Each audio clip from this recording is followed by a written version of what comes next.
पेट सफा आयुर्वेदिक चूरन, पेट सफा तो हर रोग दफा।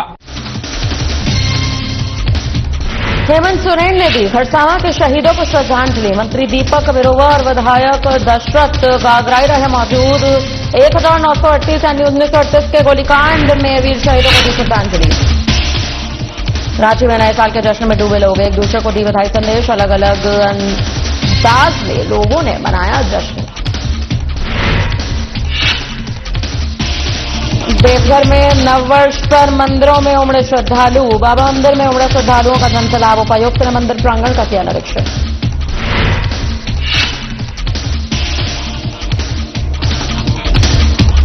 नए साल पर धनबाद में प्रशासनिक फेरबदल। नगर आयुक्त, एसडीएम और डीडीसी ने ग्रहण किया पदभार। पारदर्शिता और कानून व्यवस्था होगी प्राथमिकता।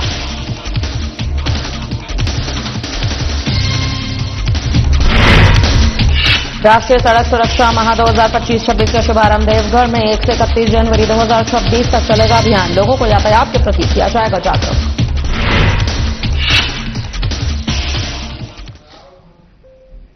नमस्कार, मैं आश्रुति वोहरा, आपका बहुत बहुत स्वागत है। हमारे इस खास बुलेटिन में शुरुआत करेंगे बड़ी खबरों के साथ। मुख्यमंत्री हेमंत सोरेन ने 1 जनवरी को खरसावां शहीद स्थल पहुंचकर 1948 के गोलीकांड के वीर शहीदों को भावपूर्ण श्रद्धांजलि अर्पित की है। इस दौरान मुख्यमंत्री ने एक महत्वपूर्ण घोषणा करते हुए कहा कि गोवा गोलीकांड की तर्ज पर खरसावां गोलीकांड के शहीदों और आंदोलनकारियों को चिन्हित करने के लिए सरकार एक विशेष कमेटी का गठन करेगी। उन्होंने स्पष्ट किया है कि इस पर कार्य शुरू हो चुका है। जल्द ही उन गुमनाम शहीदों को खोज कर निकाला जाएगा जो अब तक इतिहास के पन्नों में दबे हुए थे। मुख्यमंत्री ने शहीद स्थल की महत्वता पर जोर देते हुए कहा कि खरसावां शहीद स्थल कभी भी इतिहास से मिट नहीं सकता।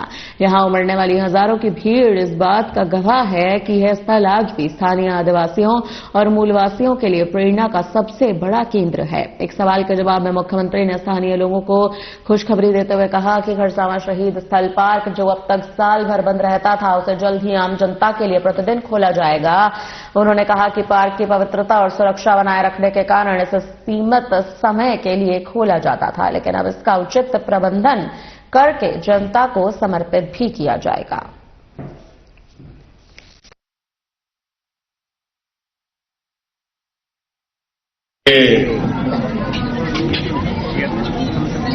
खरसावां के इस शहीद स्थल पर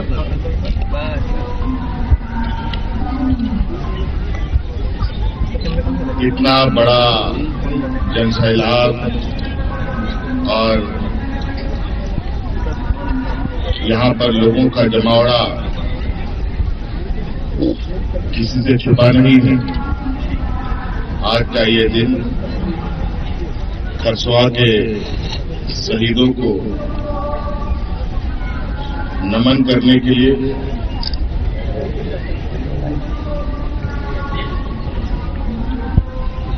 कोल्हान ही नहीं, राज्य के कोने कोने से लोग यहां आते हैं और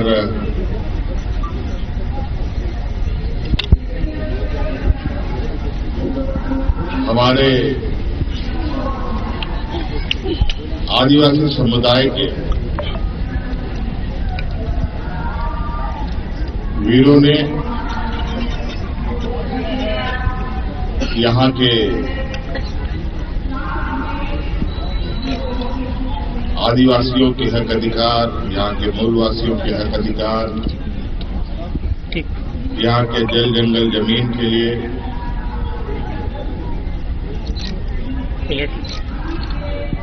अपने को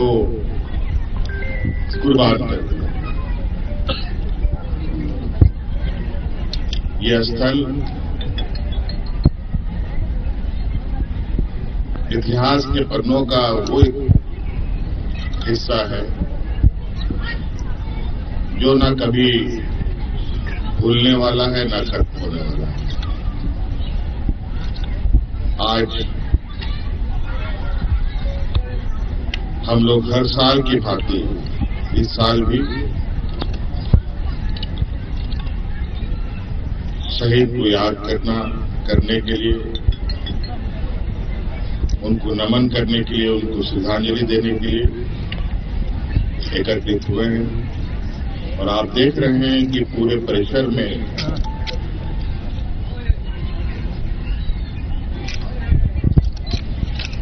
हजारों की संख्या से अधिक लोग यहां भरे पड़े हैं, जो लोग अपने तरीके से चीजों को और शहीदों को याद कर रहे हैं।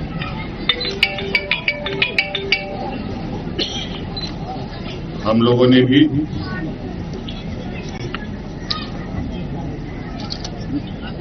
अब चूंकि अगुआ सरकार है, तो आपको याद होगा कि गोवा शहीदों को किस तरीके से उनके परिवारजनों को हम लोगों ने ढूंढा था। अब सरकार ने यह भी निर्णय लिया है कि खरसवा के शहीद परिवारों को भी हम ढूंढेंगे और इससे जुड़े आंदोलन में जुड़े लोगों को भी ढूंढेंगे और उसके लिए एक कमेटी गठित करने का निर्णय लिया गया है, जो बहुत जल्द अपना काम शुरू करेगी। और जिस तरीके से गोवा शहीद के लोगों को हम लोगों ने सम्मान देने का काम किया है, उसी प्रकार खरसवा शहीद के परिवारों को भी हम लोग सम्मान देने का काम करेंगे। हमें गर्व है अपने इन वीर सपूतों पर, जिनके बदौलत यहां के आदिवासी मूलवासी सांस ले रहे हैं और अपने सभ्यता संस्कृति के साथ आगे बढ़ रहे हैं। हम पुनः इन वीर शहीदों को नमन करते हुए अपनी बातों को इस विषय पर भी हम लोगों ने चर्चा किया है। ये बहुत यादगार स्थल बनकर जनता को समर्पित होगा और चूंकि ये बहुत आधा अधूरा, बहुत सही तरीके से निर्मित नहीं होने की वजह से इस जगह का दुरुपयोग न हो, इस वजह से अभी इसको सार्वजनिक रूप से नहीं ये किया गया है। अब इसको पूरा सुसज्जित तरीके से इस पर आप देख रहे होंगे काम चल भी रहा है। बहुत जल्दी उसके बाद आम जनों के लिए हर दिन के लिए।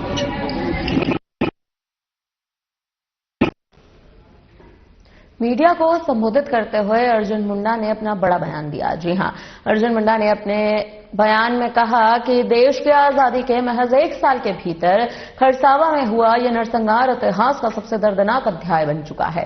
उन्होंने भावुक होते हुए कहा कि एक तरफ पूरा देश आजादी का जश्न मना रहा था, तो वहीं दूसरी तरफ हमारे आदिवासी भाई अपने अस्तित्व और अधिकारों की रक्षा के लिए गोलियां खा रहे थे। मुंडा ने विकास के मॉडल पर सवाल उठाते हुए कहा कि जल, जंगल और जमीन आदिवासी के जीवन का आधार है और इन्हें नजरअंदाज कर दिया जाता है। विकास कभी स्थायी नहीं हो सकता। उन्होंने पूर्ववर्ती कांग्रेस सरकारों की आलोचना करते हुए कहा कि आजादी के बाद आदिवासी की परंपराओं को संविधान के दायरे में सुरक्षित करने की जिम्मेदारी ठीक से नहीं निभाई जाती है, जिससे पेशा कानून और ग्राम सभाएं कमजोर होती हैं।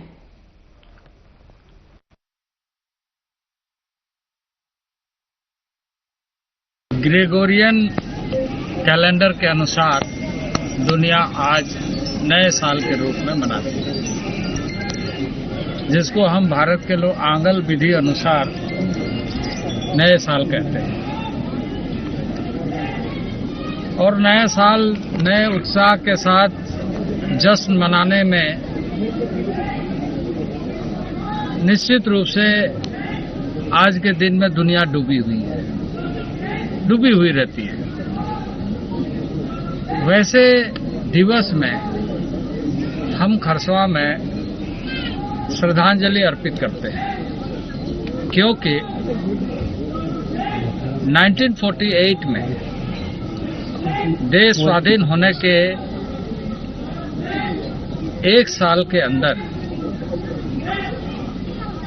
यहां एक ऐसी गोलीकांड की घटना घटती है जहां असंख्य आदिवासी मारे जाते हैं। आजादी का जश्न एक तरफ देश मना रहा था, तो आदिवासी उद्वेलित होकर मातम मना रहे हैं। ऐसे दृश्य खरसुआ के धरती पर उभरा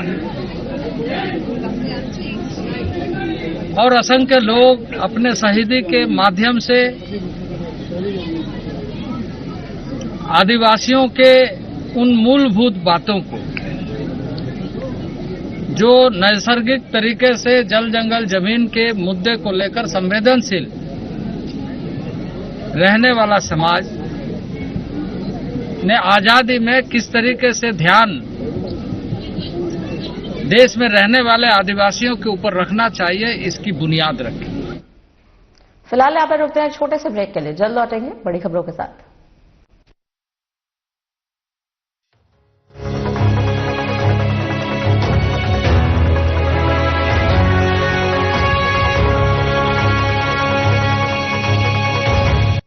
झारखंड के जलप्रपात, जहां पानी की हर बूंद प्रकृति का संगीत सुनाती है। नदियों की अविरल धाराएं और डैम की विशालता जीवन की गहराई का एहसास कराती है।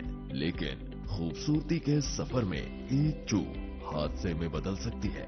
झरने के नजदीक न जाएं, पानी के तेज बहाव से दूर रहें, सेल्फी लेते समय सतर्क रहें, बच्चों को सुरक्षित दूरी पर रखें, गीली अथवा फिसलन भरी चट्टानों से दूर रहें, बोटिंग करते समय सुरक्षा जैकेट पहने, नशे का सेवन कर पानी में न जाएं। पर्यटन मित्र आपकी सुरक्षा के लिए है।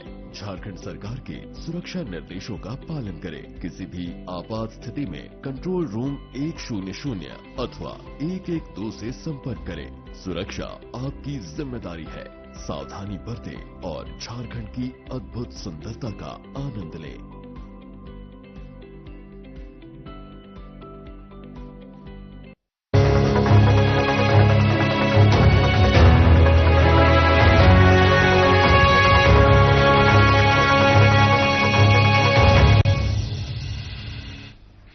ब्रेक के बाद एक बार फिर आपका स्वागत है। बढ़ते हैं खबरों में आगे। नए साल का स्वागत लोग अलग अलग अंदाज से कर रहे हैं, अलग अलग तरीकों से कर रहे हैं। जी हां, बता दें कि इसी कड़ी में राजधानी रांची में भी लोग नए साल के आगमन को लेकर उत्साहित नजर आ रहे हैं। नए साल के स्वागत को लेकर राजधानी रांची के विभिन्न होटलों और रेस्टोरेंट्स में लोगों की भारी भीड़ देखी जा रही है। लोग अपने परिवार और दोस्तों के साथ जश्न मनाने की तैयारियों में जुट चुके हैं।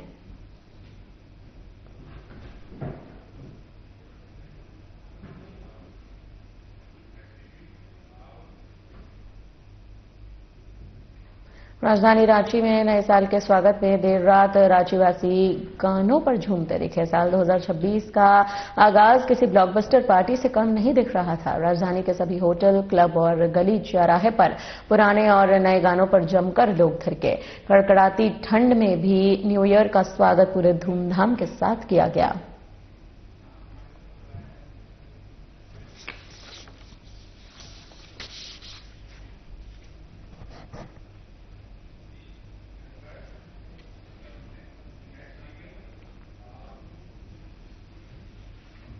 नववर्ष के प्रथम दिन बाबा वैद्यनाथ धाम में श्रद्धालुओं की भारी भीड़ उमड़ पड़ी।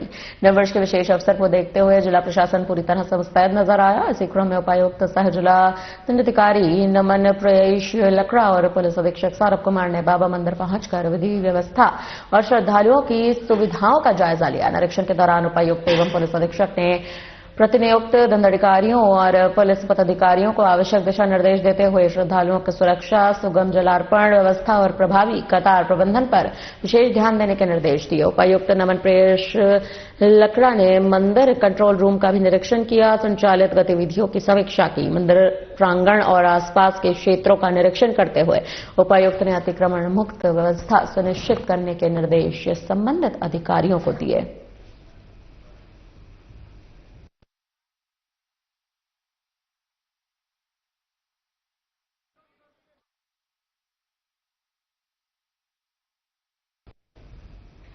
जमशेदपुर में नए साल के पहले दिन पूर्वी के विधायक पूर्णिमा साहू जागदोड़ा के प्रसिद्ध मां रंकनी के मंदिर में अपने परिवार के साथ पहुंची। पूजा अर्चना कर मां का आशीर्वाद लिया। पूर्णिमा साहू ने कहा कि परिवार और राज्य के सुख, शांति और कल्याण की कामना मैं करती हूं।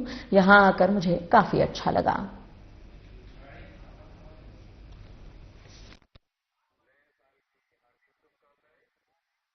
नया साल है, क्या कहना चाहेंगे?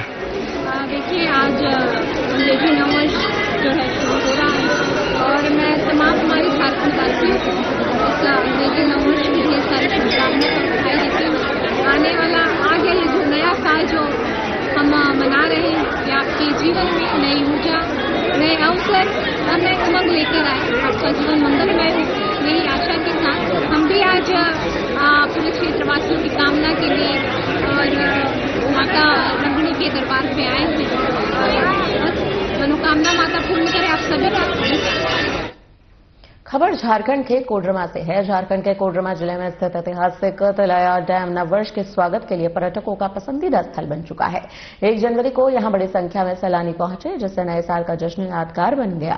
इस वर्ष फ्लोटिंग बोट की सुविधा ने आकर्षण को और बढ़ा दिया। सैलानी सुबह से ही यहां जुटना शुरू हो गए थे। परिवार, दोस्तों और अन्य लोगों के साथ भारी संख्या में पर्यटक यहां पहुंचे।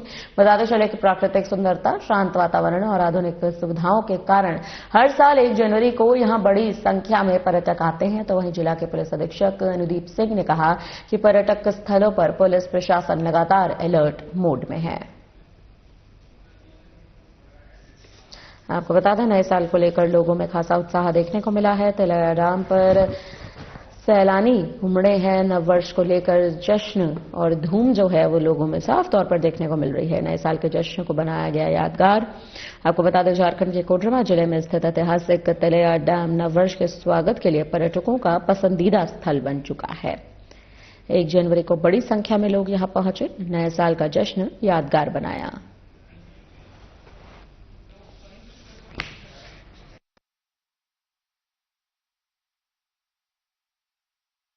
जो है पिकनिक मनाने जाते हैं पर्यटक स्थलों पर, तो उसे लेकर पुलिस के द्वारा पूरी तैयारियां की गई है।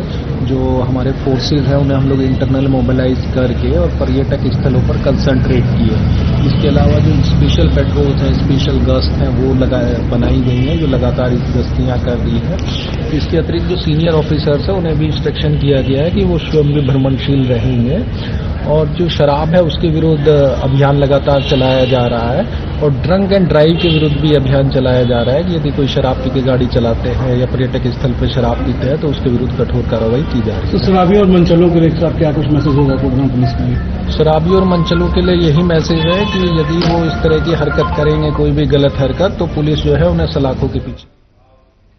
झारखंड सरकार द्वारा राज्य प्रशासनिक सेवा में किए गए बड़े फेरबदल के बाद नए साल के पहले दिन धनबाद जिले को 3 नए युवा और ऊर्जावान अधिकारी मिले हैं। नगर आयुक्त, अनुमंडल पदाधिकारी और उप विकास आयुक्त के पद पर 3 आईएएस अधिकारियों ने गुरुवार को विधिवत अपना पदभार ग्रहण किया, जिनमें आशीष गंगवार नगर आयुक्त धनबाद नगर निगम के पद पर, लोकेश बारंगे अनुमंडल पदाधिकारी धनबाद और सन्नी राज उप विकास आयुक्त धनबाद के पद पर शामिल हैं। पदभार ग्रहण करने के बाद नए नगर आयुक्त आशीष गंगवार ने कहा कि उनकी प्राथमिकता नगर निगम की कार्यप्रणाली को पूरी तरह से पारदर्शी बनाना है। उन्होंने कहा कि नगर निगम की योजनाओं का लाभ सीधे नागरिकों तक समय पर पहुंचाया जाएगा। सिस्टम को सिटीजन सेंट्रिक बनाया जाएगा ताकि आम जनता को दफ्तरों के चक्कर न काटने पड़े। उन्होंने कहा कि इससे पहले वे छतरपुर में एसडीएम के पद पर तैनात थे, जहां उन्होंने सफलतापूर्वक विधानसभा चुनाव संपन्न करवाया था।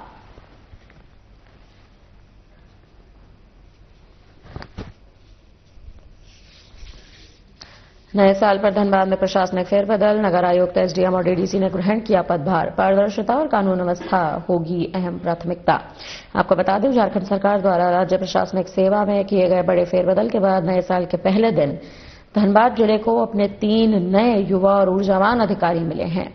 आप तस्वीरें देख सकते हैं कि किस तरह से तीनों तैनात हैं। पारदर्शिता, कानून व्यवस्था की प्राथमिकता का यहां पर जो है वो अहम मुद्दा है।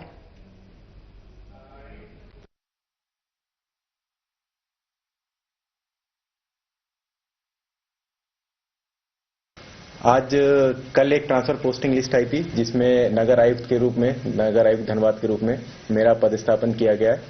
और हम लोगों ने जो चार्ज था हमने एज्यूम कर लिया है। और अभी चूंकि हम लोग डिस्कस ही कर रहे हैं, बहुत सारे बिंदु भी हम लोग डिस्कस करेंगे, जानेंगे कि क्या क्या थोड़े से चैलेंजेस हैं, कहाँ कहाँ प्रायोरिटीज हम लोगों को करनी है। और जो अभी तक एजेंडा रहता था कि हम लोगों को सिटीजन सेंट्रिक इंस्टीट्यूशंस रखने हैं, सिटीजन सेंट्रिक ऑफिस रहना है, कि कोई भी सिटीजन आए तो उसका यहाँ पे काम हो जाए। प्लस जो भी म्यूनिसिपल्स के हम लोगों के स्कीम्स होती हैं उनका जल्दी से जल्दी इम्प्लीमेंटेशन हो, ताकि उनका फायदा लोगों तक पहुंच सके। सबसे पहले सभी को जोहार, नमस्कार। मेरा नाम लोकेश बारंगे है और मैंने आज एसडीएम धनबाद का प्रभार ग्रहण किया है। प्राथमिकता है सबसे पहले तो नववर्ष के सभी को, धनबाद वासियों को और यहाँ पर सभी उपस्थित है सभी को नववर्ष की शुभकामनाएं। प्राथमिकता वही जो एक एसडीएम के तौर पे जो कार्यभार हमें सौंपा गया है उससे पूर्णतः अच्छे से करेंगे काम उसमें। Law and order mainly priority रहेगी। इसके अतिरिक्त जो भी अपने डे टू डे रूटीन के कार्य होते हैं, जैसे कि सर्टिफिकेट्स इशू होना हो या फिर एसडीएम ऑफिस के जो रेगुलर वर्क्स है, डेथ सर्टिफिकेट है, जीवन मृत्यु प्रमाण पत्र, अपना आय प्रमाण पत्र वगैरह, सबका सही तरीके से समय टाइम बाउंड रहते हुए मतलब चीजें हो और ऑफिस की भी प्रोडक्टिविटी अच्छी हो, लोगों को कम से कम समस्या तक। देवघर में परिवहन विभाग द्वारा राष्ट्रीय सड़क सुरक्षा माह 2025-26 का आयोजन 1 जनवरी 2026 से 31 जनवरी 2026 तक किया जा रहा है। इस अभियान का उद्देश्य सड़क दुर्घटनाओं में कमी लाना, आमजन को सड़क सुरक्षा के प्रति जागरूक करना। इस संबंध में जानकारी देते हुए Deoghar traffic sub inspector Sanjay Kumar ने बताया कि सड़क सुरक्षा माह के दौरान जिले भर में जागरूकता अभियान, यातायात नियमों की जानकारी, दुर्घटना रोकथाम से जुड़े विभिन्न कार्यक्रम आयोजित किए जाएंगे। उन्होंने यह भी बताया कि सड़क दुर्घटनाओं में घायल व्यक्तियों को समय पर सहायता उपलब्ध कराने के उद्देश्य से गुड समैरिटन योजना को प्रभावी रूप से लागू किया गया है।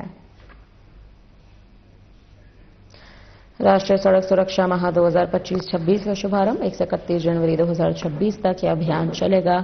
आपको बता दें कि लोगों को यातायात के प्रति जागरूक किया जाना है। इस पर अहम उद्देश्य है सड़क दुर्घटनाओं में जो लोग घायल होते हैं, जो व्यक्ति घायल होते हैं, इस मुद्दे पर लोगों को खास तौर पर जागरूक कराना अहम हो चुका है।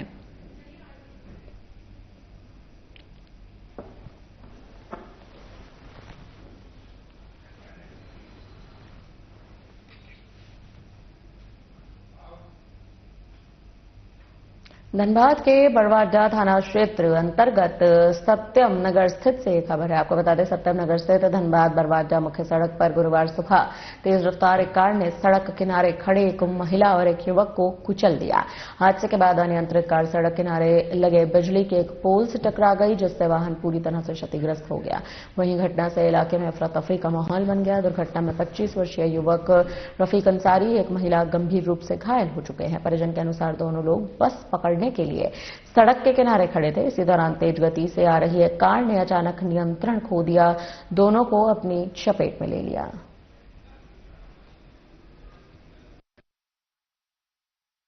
धनबाद के बरवाडा से खबर है, जहां पर एक महिला और एक युवक को कुचल दिया गया।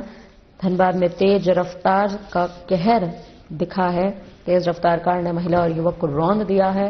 इस हादसे में दोनों की हालत बेहद गंभीर बताई जा रही है। इस दौरान तेज गति से आ रही एक कार ने अचानक नियंत्रण खोया, दोनों को अपनी चपेट में ले लिया।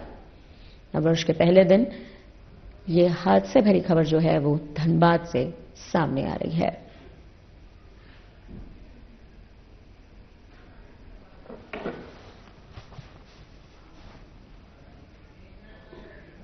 महिला और युवक को रौंद दिया गया। हादसे में दोनों की हालत बेहद गंभीर बताई जा रही है। आपको बता दें, धनबाद से ये खबर है, जहां युवक रफीक अंसारी और एक महिला गंभीर रूप से घायल है। परिजन के अनुसार दोनों लोग बस पकड़ने के लिए सड़क किनारे खड़े थे, लेकिन इसी दौरान तेज गति से आ रही एक कार ने अचानक अपना नियंत्रण खोया, दोनों को अपनी चपेट में ले लिया।